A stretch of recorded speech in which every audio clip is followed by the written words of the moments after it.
So would this have caused the Great Depression? By some metrics, I mean, for example, consumer sentiment during the war, U.S. consumer sentiment was literally at record lows. I mean, it's been measured since the 50s and hit record lows. And people can talk about whether it's still an accurate measurement or not, but the way that they measure it, it hit record lows. We have obviously very high public concerns around cost of living, around just kind of the expectations that the next 5 or 10 years are going to be better than they are now, or the expectations that things will be better for their children than they are for them. A lot of that is, or just trust in media, trust in government, trust in, all the kind of institutions.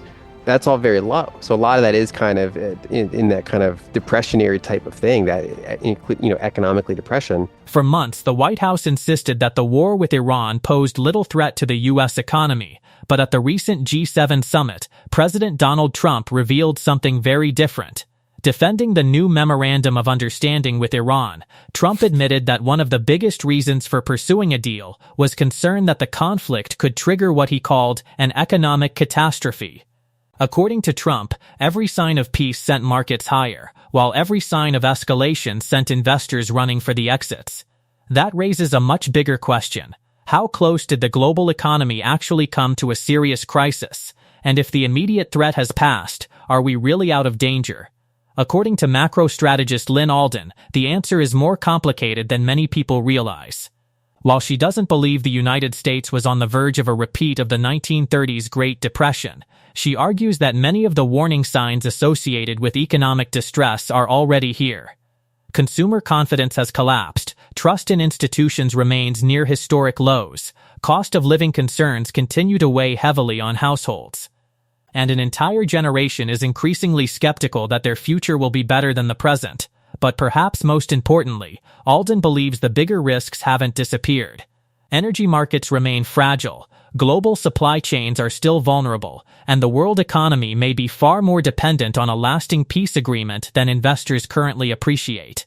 And later in the video, we'll hear why she believes Bitcoin's recent weakness has less to do with Bitcoin itself, and more to do with forces reshaping the entire investment landscape. Before we dive in, make sure to like this video, subscribe to the channel, and turn on post notifications so you never miss our latest updates on Bitcoin, macroeconomics, and the global financial markets. Retail traders buy crypto on exchanges. Serious investors think about structure. iTrustCapital's Crypto IRA lets your gains grow without capital gains gutting your profits. Their premium custody holds assets off exchange with institutional-grade security, and their treasury accounts give businesses and trusts crypto exposure with proper reporting and compliance. Same assets, completely different level of protection, 24/7 trading, no monthly fees, real U.S. customer support, $100 bonus when you fund through the link below. Price matters. How you hold it matters more. What actually caused the 1930s Great Depression? Can the same parallels be applicable today? Well, I mean, you could have a whole show on that. What caused the Great Depression? I mean, there's tomes written on that. The short answer is that was it was a private debt bubble, right? I mean, it goes back to World War I and before, because you had all this money creation, all these kind of broken gold pegs, attempt to get back on gold pegs, even though money supply was grown, and obviously with international commerce between Europe and the U.S., we had that boom in the 20s in the U.S. And throughout that decade, we got very high private debt levels relative to GDP. Banks are very levered. There's a ton of speculation in the stock market, and it all popped. And then there's other factors like, the Dust Bowl, like literally bad agricultural practices. It's way easier to go through a Great Depression leverage-wise if you don't also have agricultural failures. And things like that, and just kind of that extra misery. But basically, primarily the issue was that private debt bubble, and then when you add on to it a president that was kind of focusing on tariffs and kind of just generally anti-trade types of policies, I would say certainly didn't help the situation. I wouldn't say that that handful of things just kind of like things were fine and then he did those things and it caused the Great Depression is not how I would characterize it. I think that the leverage and the speculation in the years leading up to it was the biggest factor. But then it was all these attempts on, what do you do once that starts to pop? Now, bringing that to the present, when it comes to depression, I mean, by some metrics, I would say that 2008 was our like 1929 scenario. That was our generational peak in the private debt bubble. So private debt relative to GDP, private debt relative to money supply, the ratio of how levered banks are. All of that peaked in that 2008, 2009 period. We've kind of rotated more from a private debt bubble toward a public debt bubble. That's kind of where we've kind of started shifting toward fiscal dominance. Now, of course, we went through it in an environment that was not as deflationary because they were much quicker on the money printing trigger.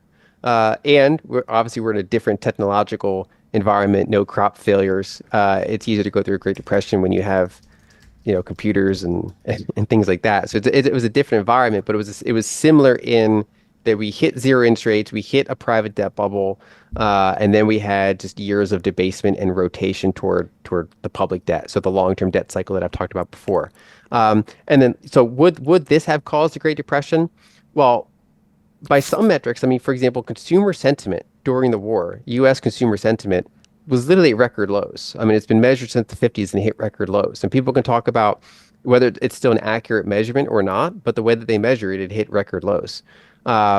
We have obviously very high public concerns around cost of living, around just kind of the expectations that the next 5 or 10 years are going to be better than they are now, or the expectations that things will be better for their children than they are for them.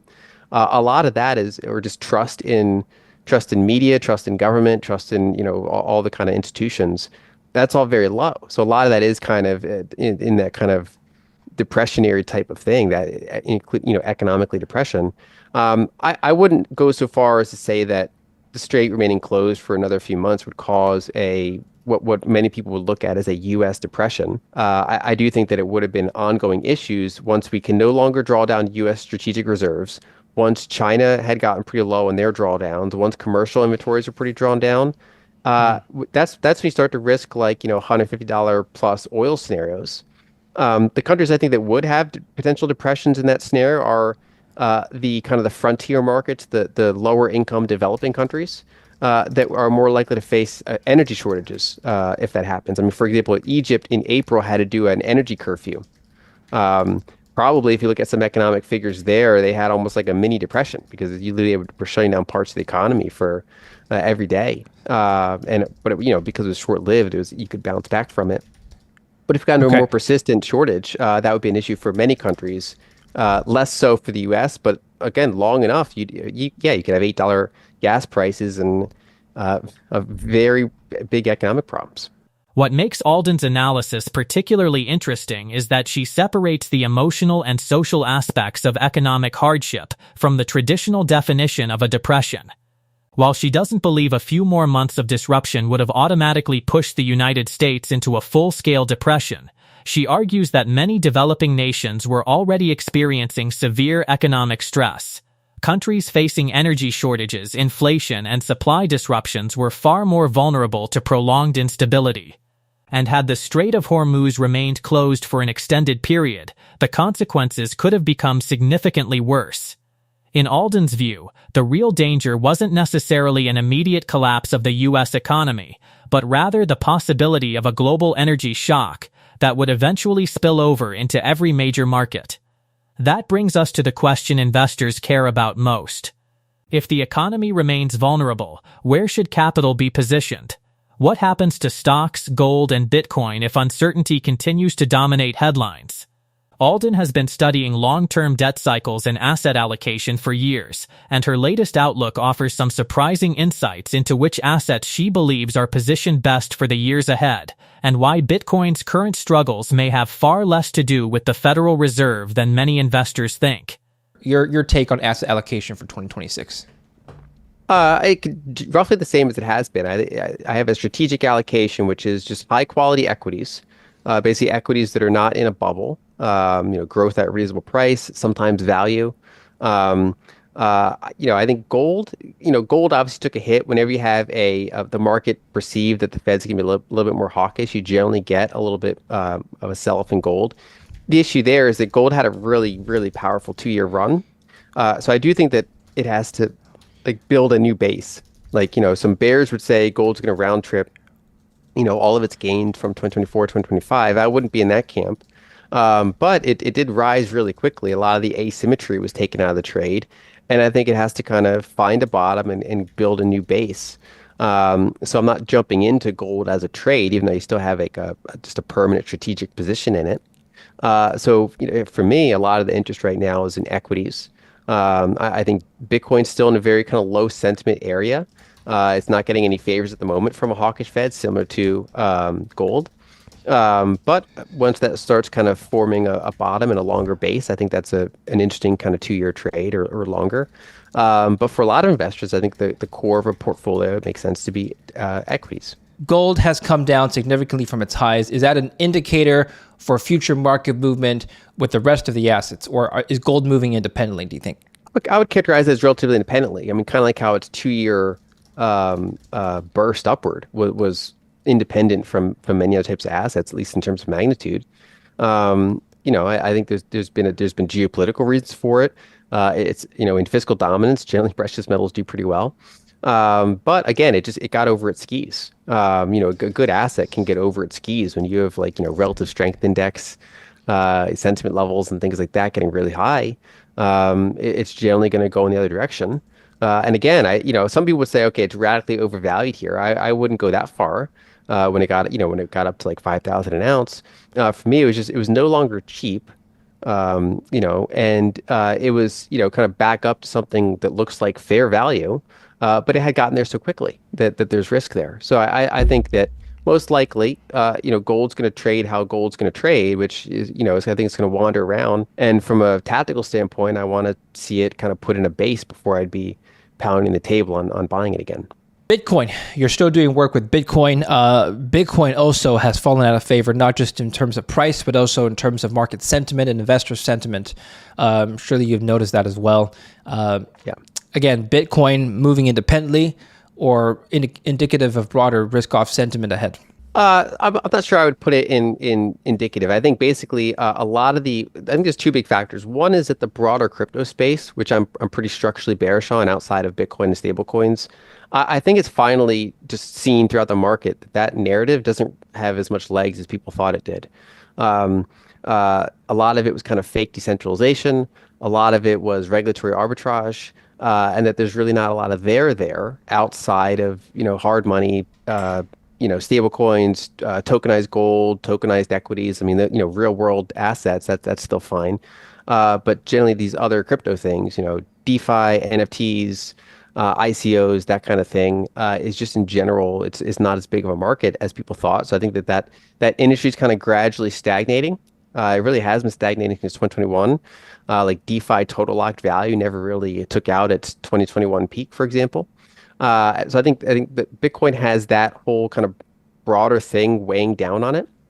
And then obviously there's been concerns around some of these levered Bitcoin treasury companies, which sometimes I think are overdone, but some of those are valid concerns. I mean, anytime you have leverage, I think it is worth paying attention to, how they're managing risk.